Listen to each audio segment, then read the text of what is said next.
ever heard someone say, well, college is really just about the piece of paper? Obviously, they were talking about the degree or diploma being the thing you're really concerned about. Well, if you've heard that, they were actually referring to something that sociologists sometimes call credentialing theory or credentialism. I'm Dr. Joseph Camo, Associate Professor of Sociology at Georgia Southwestern State University, and today I'm going to talk about credentialing theory, credentialism, and credential inflation. Now, the concept of credentialing theory originates in the work of sociologist Max Weber. He looked at how capitalism and the increasing bureaucratic nature of society led to the establishment of educational credentials as a way to sort of test the expertise of people who worked in bureaucratic and specialist capacities. Now, prior to the era of industrial capitalism and bureaucracies that Weber was looking at, the learning and assessment of skills that had to do with trades was actually done through apprenticeships, in-service training, and other types of informal methods of learning. Someone decided that they wanted to be a carpenter, and they went to study under a carpenter who apprenticed them, and they learned how to do that trade, and then they did it. But as the world became increasingly bureaucratic and structured, and societies grew larger, there became more institutionalized or structured ways of passing on this knowledge and assessing it. And this became what we now think of as education. And in those educational spaces, there had to be a way of sort of putting a stamp of approval that this person has learned what they need to learn to do this job.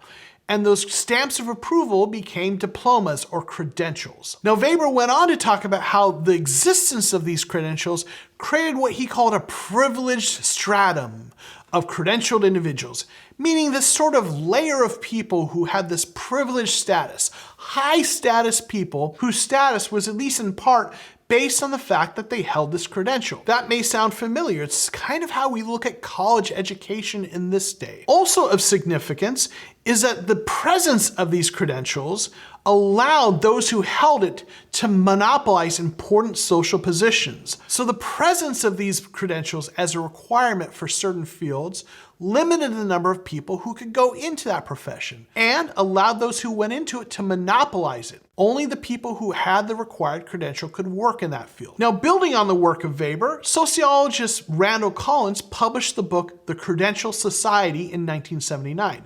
In which he looks at credentials and their relevance in society and helped develop this idea of credentialing theory.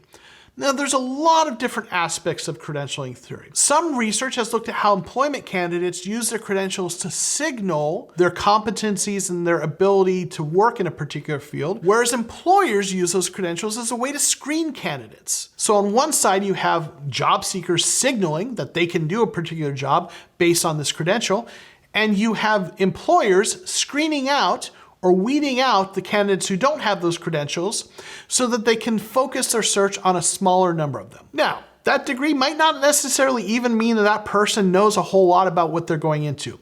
In fact, people who've looked at credentialing theory talk about that a vast majority of the things a person needs to know to do a job, they actually learn on the job. And that credential, even though it is related to that, and there are certainly some job-specific tasks that they have learned, is really much more of a signaling thing. It's much more of a status thing. So those credentials almost become sort of an abstract representation of the skills they're supposed to represent. So there's a lot more we could say about credentials and credentialing theory, but the big idea here is that sociologists, when they're looking at education through a credentialing theory lens, instead of looking at what people are learning and those skills and competencies, what we're really focusing on is what is the significance that that credential holds in society? What does that diploma, a degree, or certificate mean in job markets, in social stratification, in social settings? It's really a focus on the significance and meaning and value of the piece of paper, of the credential. Now, another part of credentialing theory is the concept of credential inflation. This is sort of a devaluing of educational credentials. What happens is over time, as more and more people try to attain higher levels of education to be competitive in job fields, the minimum educational requirement for a particular job goes up.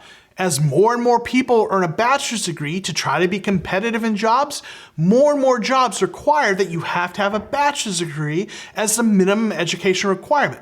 So when that happens, what do people do? Well, people who want to leg up go get a master's degree to try to compete for those same jobs. So over time, what ends up happening sometimes is even some of those jobs have a master's degree as the minimum requirement. And what ends up happening is, over time, the value of a credential goes down. What you could have done as a career 50 or 75 years ago with a high school education, you might need a bachelor's degree today. What you could have done with a bachelor's degree 50 years ago, you might need a master's degree today. So as more and more people are trying to be competitive and earn higher levels of education, there becomes sort of a flooding of the market of people with bachelor's degrees and master's degrees, and those things become devalued. The credentials inflate. Thanks for watching. Be sure to click like and subscribe.